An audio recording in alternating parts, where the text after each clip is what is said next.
Hey, Teacher Thoughts here, coming at you with another video. Well, it's that time of the year again. The pests have started to come out in the greenhouse, and it's time for us to enact a program in our greenhouse spaces and our grown spaces, both as a commercial grower and as a home grower. We want to focus on something called IPM, or Integrated Pest Management. Now, don't swipe away. This is important because if you're a plant lover, you need to know how to control the insects and pests that may affect your plants. Now, the first stage of IPM, at least for me, is to know what's in the greenhouse. So I don't want to go through and just willy-nilly spray for anything and everything. Like here in North Idaho, I don't generally spray for a pest called whitefly because it's not here. But I will spray for thrips and aphids. So I need to know what's here first. And one of the ways we do that is to use insect monitoring cards. Now, these are aphid and whitefly traps, and they come in two colors. They come in blue and they come in yellow. I wish I had some blue ones. I don't, so I have some yellow ones. We'll use those instead. The colors attract different insects. So right now, the yellow is what I've got. I'll get some blue ones to make sure that I'm monitoring for all the different insects. Now, this is a non-chemical sticky trap. So this does not rely on any hormone attractants. It doesn't kill with any sort of chemical. It's simply a card coated in adhesive. And when an insect lands on it, it sticks, which then allows us to go through with our magnification devices, our little microscopes, and take a closer look at those insects so we can identify them so we know what chemical or spray to use. Because that's important, because I need to know if I'm spraying for aphids or if I'm spraying for spider mites. That's kind of important. Now, there are a few other things that I will do to help show you different types of damage so that you know how to identify different pests if you can't catch them on a sticky card. Though they say this will catch spider mites, spider mites don't fly and they'll have to crawl all the way to here. Spider mites are easier to figure out than using a monitoring card. But if you see a little insect gnat thing fly by, knowing which one it is very important.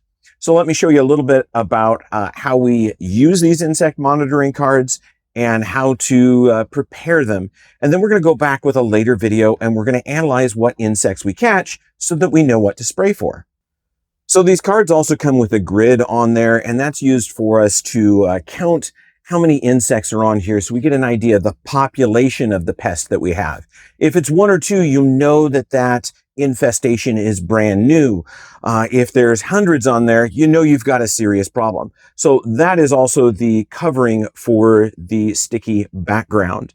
You do peel that off. Now, you'll notice I have attached this with a string. That's because I do dangle these over the top of my plants. As you can see, I've got one of these insect monitoring cards dangling here, and it's about 3 to 4 inches over the top of the plants. That's just because in my area, it's difficult to work around, and I'll actually remove those if I have to work on the plants. And it's still coated with its protective coating. And in my growing area, I want to make sure that I have one that is also on the other side. So one of the things I do recommend is hanging them from a string and poke that hole and run that string through it before you remove that adhesive, because it's going to get sticky. And it's okay. We can go up and kind of tear that off as we go. I'm going to be kind of brave and do this without wearing gloves by just holding on the exterior of the card. I can kind of pinch at the top because I don't need 100% of the card.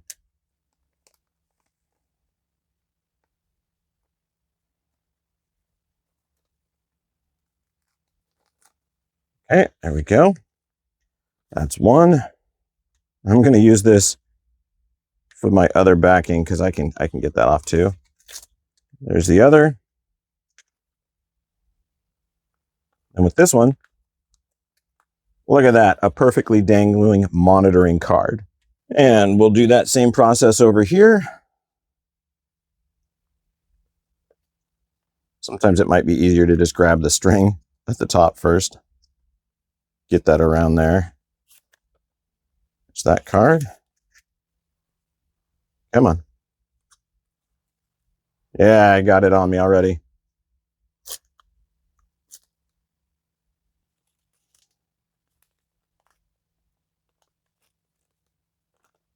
There we go.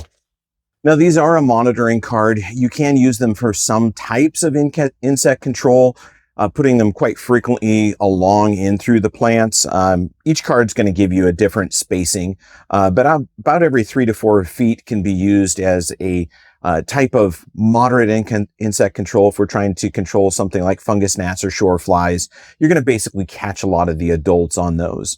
But other than that, we're really just using this as a process to monitor the populations of insects in our greenhouse. So by monitor, it means you need to check them every day.